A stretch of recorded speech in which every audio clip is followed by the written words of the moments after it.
Ezinụlọ ndị nakwa nne chere ha eze echiche agbakọtago na Emir South Ọka iji wee si Odoziakụ Chizoba Okoli ada ndị be ezigbo gaa nke ọma bụ onye hapụrụ ụwa ka ọ gbachara afọ 52.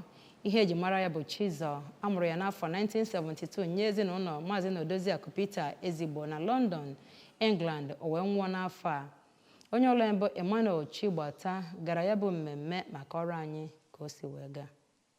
Ya bụ ụka elimozu bụ nke ndị St. Patrick's Cathedral Ọka niri ebe Apostle Okechukwu Nwogbo nke Albert Zone ya bụ ụlọụka n'okwuchukwu ya kpọkụrụ ndị mmadụ ka ha bụrụ ndị ga na-ebi ndụ kwụ ọtọ. Di ya bụ onye lara mmụọ bụ Maazị Okoli tinyere ụmụ ya Tobechukwu, Onyekachukwu nakwa Makwachukwu kwuru na ha nwere mwute na di ya na nne ha lara mmụọ ma kọwaa ya dịka onye nwere ịhụnanya na udo. N'iti ya bụ ezinụlọ aka n'obi ka otu enyi nyegara ya bụ ezinụlọ ma bụrụkwa onye jibugoro ọkwa onye isi Anambra Broadcasting Service Ọka, Dọkịnta Uche Nwaọra, tinyekwere onye ji okwu ya agba izu n'Ọka bụ Chief Obi Ọchịije kpọkụrụ ya bụ ezinụlọ ka ha die ya bụ ọnwụ. Ya bụ mmemme elimozu dọbatara ọtụtụ ndị mmadụ gụnyere onye na-anọchite ọgbọnta nkwado Ọka North na Ọka South n'ụlọ omeiwu nke ala etiti bụ ọkammụta Lilian Orogbu, tinyekwere imerime ndị ọzọ. Site n'Ọka, abụ m Emmanuel Chigbata maka akụkọ ụwa ABS.